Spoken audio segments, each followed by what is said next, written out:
This is Matador News, and these are today's headlines. Powerful Santa Ana winds fuel fires in Sylmar and Ventura. Thousands of people have been evacuated and tens of thousands of acres have burned.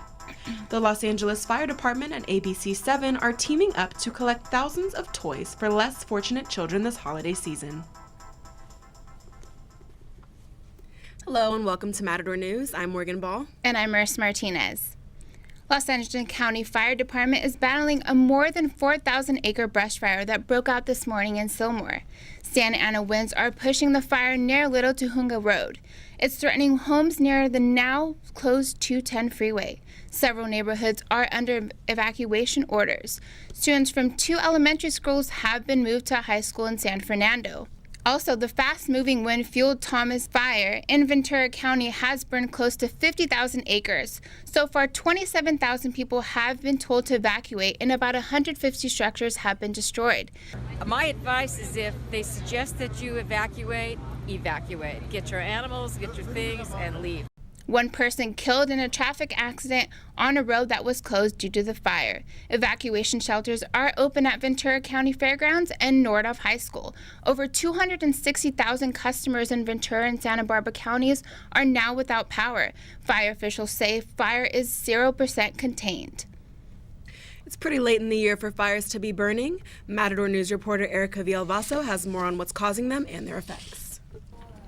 Thank you, Morgan. The skies here on campus are looking quite unfriendly today. The fire that began late overnight moved quickly due to strong Santa Ana winds. The whole valley is covered in dramatic views as a result of the fires that broke out last night and this morning. The fire burning has created poor air quality for students on campus. Though we are used to Santa Ana winds in early fall, these high-velocity winds are uncommon in December. Geography and environmental science professor Amalie Orme says this is a result of the unusual humidity and air quality of our state. What has been different in the last, say, 4 to 5 years, and especially coupled with the drought, is that we've had Santa Ana type winds year-round.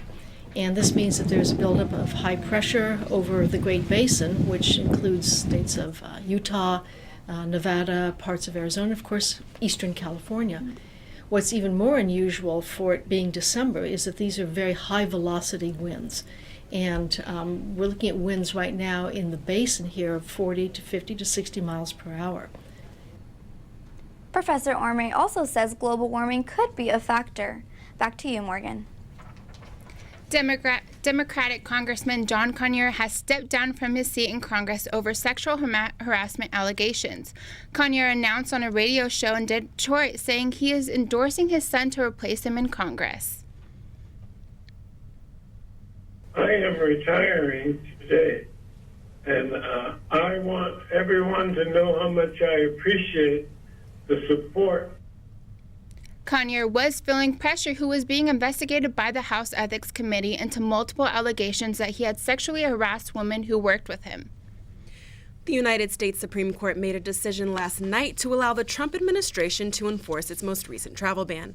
Visa applicants from Iran, Libya, Somalia, Syria, Yemen, Chad, North Korea, and Venezuela now face restrictions. The prior ban on travel to and from Sudan has been lifted. The Supreme Court must still decide if the ban will be lifted for close family members in the top of the new year. Legal activists are already setting up tables at airports to help affected travelers, and more legal challenges to the ban are expected. It's been only a year since Uber technology concealed a massive hack that exposed personal data belonging to millions of drivers and passengers. Now, Los Angeles City Attorney Mike Feuer has filed a lawsuit against the ride-hauling company for failing to report the hack right away.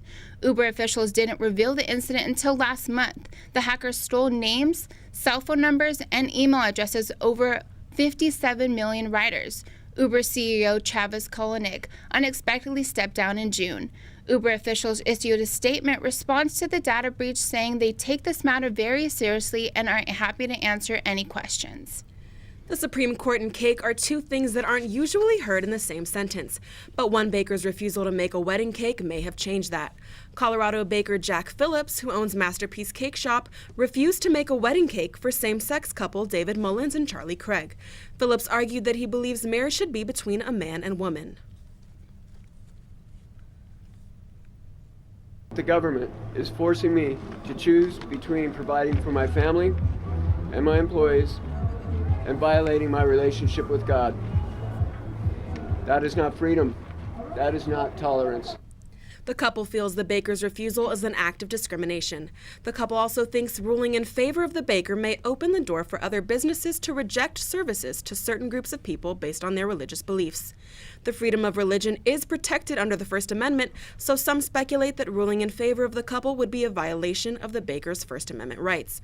This case will be the first of its kind to be heard in the Supreme Court, and hearings will begin today. A disturbing video that went viral shows a juvenile throwing a scared cat onto an Ontario street Monday afternoon. The suspect has been arrested and taken into custody in Upland. The cat was thrown onto a hard pavement in the street as meowing and screeching could be heard in the video. The cat suffered a minor leg injury and is recovering at an animal hospital. In more Trump administration news, the president has announced he will end protection of 2 million acres of land in Utah. The Bears Ears Monument was designated a monument by former President Obama. It's losing 1.1 million acres and 85% of its land. The Grand Staircase Escalante Monument will lose 800,000 acres and 45% of its land. This rollback will separate the Bears Ears Monument into 2 separate monuments and the Grand Staircase Escalante Monument into 3. President Trump says this decision reverses bans on hunting, ranching, and economic development in the areas. Some experts say this is the first step to bringing more development and agriculture to these lands. 5 Native American tribes are joining a lawsuit against the Trump administration as they believe the president has no right to decrease the size of these monuments.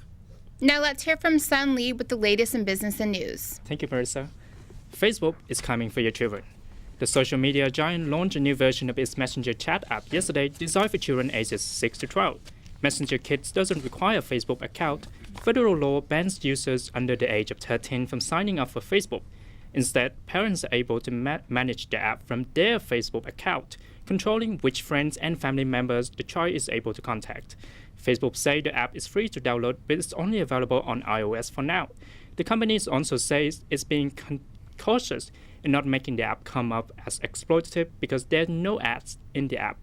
Some critics say the app reignites a debate about how young is too young for children to use mobile apps. Silicon Valley is getting its first ever public high school on a corporate campus. Oracle spent more than $43 million to build a sleek new schoolhouse. Its future occupant, Desire Tech High School, or D-Tech, will open its door at Oracle's headquarters in January. The school is free to attend and admission is based on a lottery system. Colin Cassidy, Executive Director of the Oracle Education Foundation, says the aim of the partnership is to further support students interested in pursuing a career in technology. D-Tech is an existing charter school, a school that is publicly funded but privately run, serving 550 Bay Area students. Now let's go to Jiani Navarro with the latest in sports. The International Olympic Committee has banned Russia from the Winter Olympics taking place this February. The decision comes after the country's alleged state-sponsored cover-up of doping by its athletes. This is the first time the IOC has ever imposed a blanket ban on a country for doping. The IOC will allow Russian athletes to compete under a neutral flag only after undergoing regular anti-doping tests. The neutral athletes will not be allowed to wear Russian uniforms or hear the national anthem if they win a gold medal. Basketball father LeVar Ball says he plans to remove his second oldest son from UCLA following the shoplifting arrest. LeAngelo Ball and 2 other teammates were arrested for shoplifting in China last month. Upon their safe return, UCLA suspended the players indefinitely. Ball says he is displeased with the way the Bruins have been chosen to handle the situation. His plan is to help LeAngelo pursue a professional career without help from UCLA. You guys ain't gonna sit back and let the whole season go by and don't let them play anyway. So I'm not going to sit back and wait for a person to say, you know what, I think we're going to let you guys play now because you've did a pretty good job of we making a point to make these 3 guys sit back. Back in June, LeVar expressed doubt to GQ about LeAngelo's NBA potential. He suggested his son could always resort to being a model. Let's go back to Sun with the latest in entertainment. Thanks, Jiani. CNBC reports Disney and 21st Century Fox are closing on a deal, and it could come as soon as next week. The transaction would involve Disney acquiring Fox studio and television production assets, a portion of the business that has an enterprise value of more than $60 billion. For Disney, the benefits are obvious as it prepares a streaming subscription service that is meant to rival Netflix. The acquisition would include Fox A&E and Star TV networks, among others. As proposed, the deal will leave Fox with its news and sports assets. With a quiet week at movie theaters, Coco again topped the box office, racing past $100 million in its second week in theaters. We don't know where we are. This isn't a dream then. You're all really out there. The movie follows a Mexican boy who is trapped in the afterlife with his ancestors and trying to get back to the land of the living before it's too late. Besides doing well in North America, the movie is also a smash hit in China despite cultural differences.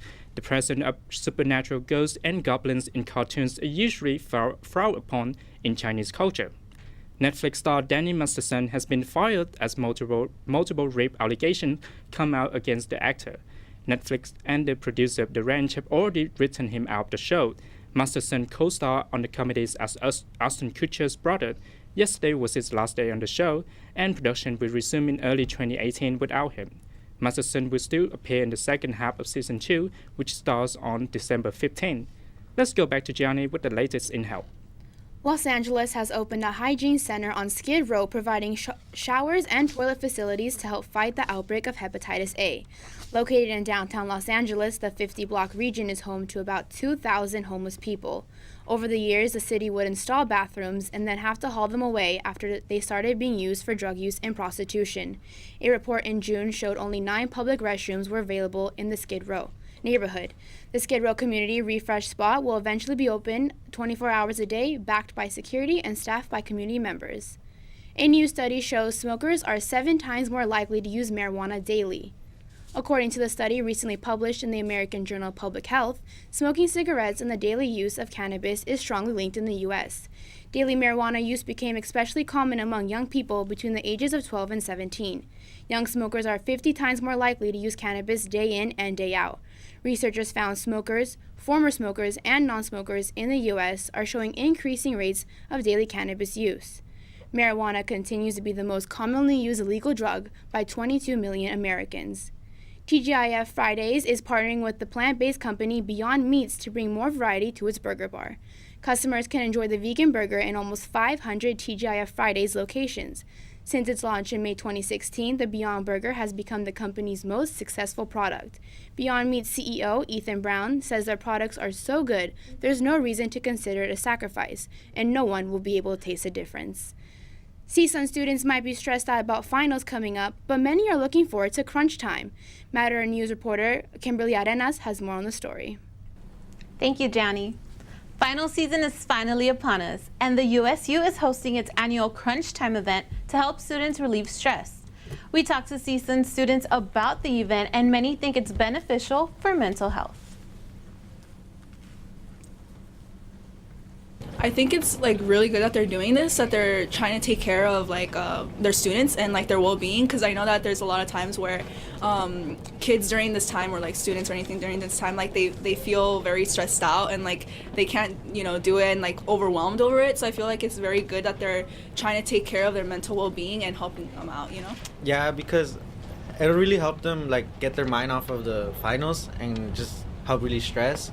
Also, since how you were saying that they help them with scavengery and providing with food, it's gonna help them in their mentality.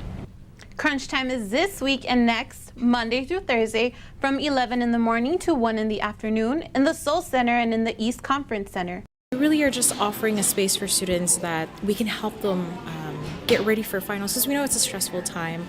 And if you happen to study so hard you forget to eat next week, stop by CrunchTime for free hot breakfast. Now let's go back to the studio with the latest in weather.